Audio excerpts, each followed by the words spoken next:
Բարի առավոտ հարգելի հետևորդներ, եթերում է ABC լուրերի առավոտյան թողարկումը, ես Գառնի Մութաֆյանն եմ եւ առաջիկա րոպեներին կներկայացնեմ այն լուրերը, որոնք ձևավորում են Հայաստանի եւ աշխարհի օրակարգը։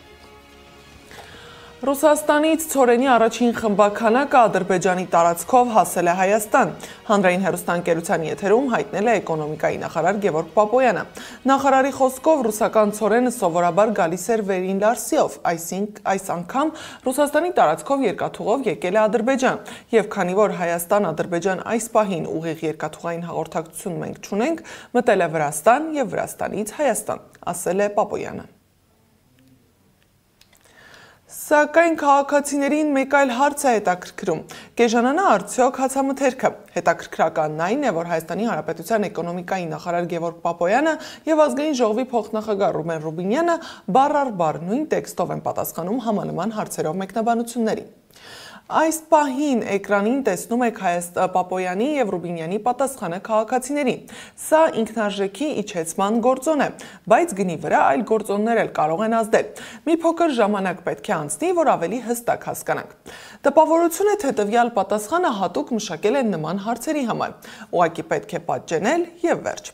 Հարցի պատասխանը փորձել ենք ստանալ տնտեսագետ Սուրեն Պարսյանից։ Տնտեսագետը կարծում է, որ կախված է թե ինչ գնով է գալիս ցորենը եւ ինչ հնարավորություններով ինչն էլ ցույց կտա ապագան եւ ավելացնում։ Բացի այդ, տրանսպորտային տեսանկյունից Ղազախստանից եկող ցորենը այլ հավասար պայմաններում պետք է ավելի թանկ լինի, քանի որ Բաքու-Թբիլիսի-Երևան երկաթուղին ավելի երկար է, քան Փոթի Թբիլիսի-Երևանը։ Այսինքն միանշանակ չենք կարող ասել, թե Ղազախստանից եկող ցորենը անհամեմատ էժան կգա, քանի որ երկաթուղին ավելի երկար է այս պարագայում, պարզաբանել է տնտեսագետը։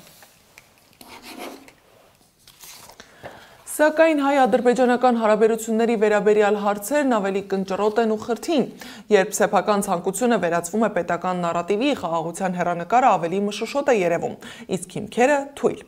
Ելույթ սովորական հարթակներից երկրի ու միջազգային ամբիոններ, հստակ մշակած քարոզչական ծրագրով։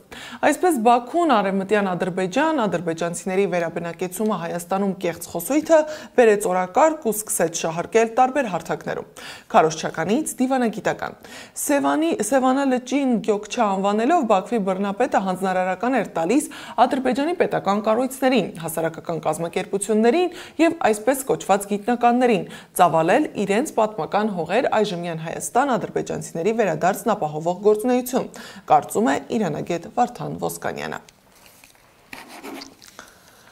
Ադրբեջանն աշխատում է բավական ակտիվ, հիմա էլ նոր կեղծ տեսանյութով են ողողել համացանցը։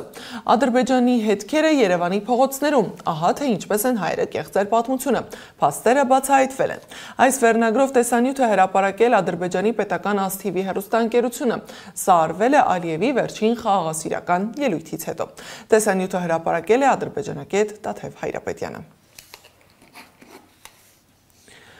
Հայաստանի ղեկավարը պետք է տեսնի ռիսկերը, ստապ գնահատի դրանք եւ ժամանակին գործի դնի դիվանագիտական գործիքակազմերը, սպառնալիքները չեզոքացնելու համար, կարծում է Միասնության թևեր քաղաքական նախաձեռնության ղեկավար Արման Թաթոյանը։ Նա վստահեցրել է, որ մեր ձեռքում են թե իրավունքը, թե պատմական փաստերը։ Մենք ուզում ենք խաղաղություն ու կայունություն ամբողջ տարածաշրջանի համար, բայց որևէ մեկը իրավունք չունի մեր պետության դեմ գործի դնել զավթողական ծրագրեր եւ չստանալ դրա հստակ քաղաքական կանխարգելիչ պատասխանը։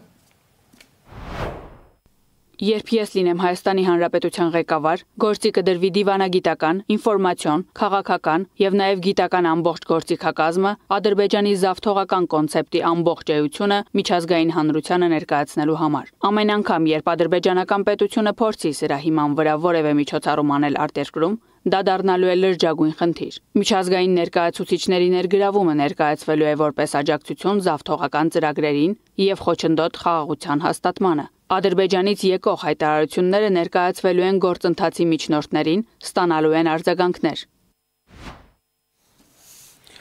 Այս ամենին զուգահեռ Բաքուն դեռևս ազատ չի արձակում իրենց բանտերում գտնվող մեր հայրենակիցներին։ Կեղծ դատավարությունները շարունակվում են։ Արցախի նախկին պետնախարար Ռուբեն Վարդանյանը ներկայացրել է միջնորդություն, խնդրելով դատարան հրավիրել Ադրբեջանի պետական սահմանապահ ծառայության ներկայացուցչին։ Նա նշել է, որ դա առնչվում է իր նկատմամբ առաջադրված մեղադրանքներից մեկին՝ Ադրբեջանի Հանրապետության պետական սահմանը ապօրինի հատելու մասին հոդվածին։ Վարդանյանի պաշտպանը ևս միացել է միջնորդությանը։ Մեղադրող դատախազը նշել է, իբր միջնորդության մեջ Ռուբեն Վարդանյանը չի նշել կոնկրետ ով եւ ինչու պետք է հարցաքննվի, ինչ ցուցմունք կարող է տալ այդ անձը եւ ինչ կապ ունի տվյալ ցուցմունքը մեղադրանքի հետ։ Նա հավելել է, որ սահմանապահ ծառայության աշխատակիցների ցուցմունքները անհրաժեշտ չեն սահմանը ապօրինի հատելու մեղադրանքի քննության համար։ Դատարանը որոշել է միջնորդությունը թողնել առանց քննության։ Դատավորը հավելել է, եթե այս հարցի վերաբերյալ օրենքով նախատեսված տվյալները ներկայացվեն, հարցը կարող են նորից քննարկել։ Բացի այդ, Ռուբեն Վարդանյանը հեռախոսով զրուցել է որդու հետ ու խնդրել փոխանցել 3 ուղերձ։ Արցախը եղել է, կա եւ կլինի։ Հավատայինքդ քեզ որպես Աստծո մի մասի, բարության եւ լույսի։ Իսկական հերոսը նա է, ով կարողանում է հույս վառել այնտեղ, որտեղ հույսի շող չկա։ Նա, ով դառնում է հենարան ուրիշների համար, երբ նրանք կորցրել են հավատը։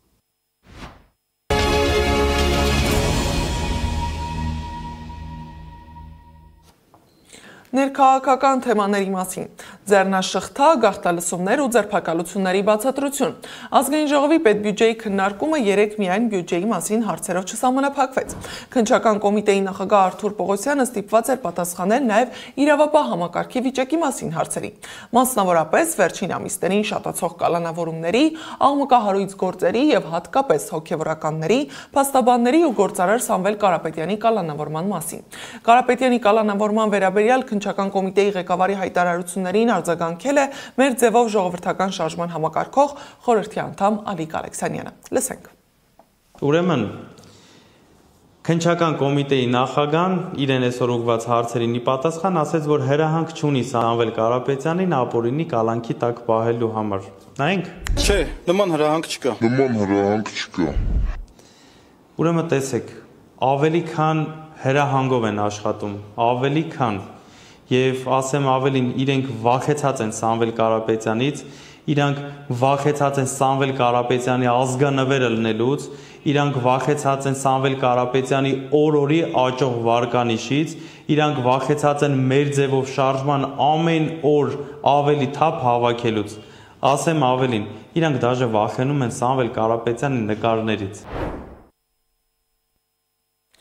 Բագրատ Սրբազանը նույնպես դիտել է ազգային ժողովի հարց ու պատասխանը եւ իր նկատմամբ կեղծ գործի վերաբերյալ քննչական կոմիտեի ղեկավարի պատասխանները։ Փաստաբան Սերգեյ Հարությունյանի խոսքով Սրբազանը շուտով կարձագանքի քննչական կոմիտեի նախագահի հայտարարություններին։ Իսկ Մերձավանի դաժան սպանություններից հետո Ախտոյանների ընտանիքը հեռացել է գյուղից։ Գործընկերոջս հայտնել է փառաքարի ղեկավար Օնիկ Ախվերդյանը։ Հստակ պատճառը համայնքապետը չգիտի, բայց իրեն փոխանցված տեղեկության համաձայն ոստիկանությունն է այդպես որոշել անվտանգության նկատառումներից ելնելով։ Հիշեցնեմ, որ հոկտեմբերի 12-ին համայնքի բնակիչները ստորագրահավաք էին սկսել Ախտոյանների ընտանիքին գյուղից հեռացնելու պահանջով։ Այլ թեմաների մասին հայտնի է հանրակրթական ուսումնական հաստատությունների ուսուցիչների, արտադպրոցական ծրագրեր իրականացնող կենտրոնների մանկավարժ աշխատողների, մարզիչ մանկավարժների, հոգեբանի ծառայություն տրամադրող մասնագետների ատեստավորման ժամանակացույցը։ Այն տեղի կունենա նոյեմբերին եւ դեկտեմբերին։ Մետրոպոլիտենն արդեն գործում է բնականon ռեժիմով, շարժը լիովին վերականգնվել է։ Ավելի վաղ հայտարարել էին, որ հոսանքի տատանումների պատճառով տեխնիկական խնդիր էր առաջացել մետրոպոլիտենում։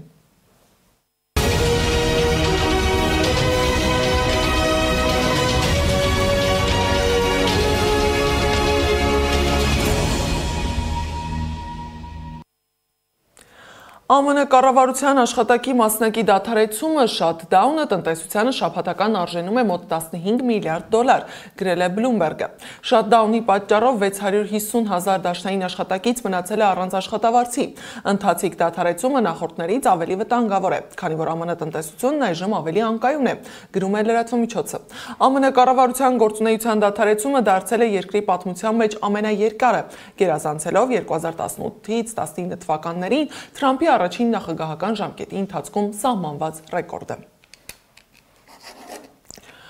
Անվտանգության խորհրդի անդամների հետ հանդիպման ժամանակ Ռուսաստանի նախագահ Վլադիմիր Պուտինը հանձնարարել է ուսումնասիրել միջուկային փորձարկումների իրագործելիությունը, այլ ոչ թե սկսել դրանց անհապաղ նախապատրաստական աշխատանքները, հայտնել է Ռուսաստանի Դաշնության նախագահի մամուլի քարտուղար Դմիտրի Պեսկովը։ Նախագահը չի տվել փորձարկման նախապատրաստական աշխատանքները սկսելու հրաման։ Նախագահը հանձնարարել է ուսումնասիրել այդ աշխատանքները սկսելու նպատակահարմարությունը, ասել է Կրեմլի խոսնակը։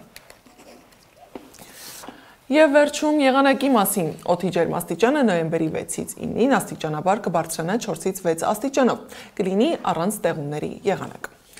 Այսքանն էին այս ժամի գլխավոր լուրերը, շարունակեք հետևել մեզ YouTube-ում, Facebook-ում, Telegram-ում, WhatsApp-ում, Instagram-ում ու TikTok-ում կամ այցելեք մեր պաշտոնական կայք www.abcmedia.am։ Ես Գառնու Թավյանն եմ, մաղթում եմ արդյունավետ աշխատանքային օր, իսկ մենք կհանդիպենք ժամը 12-ին։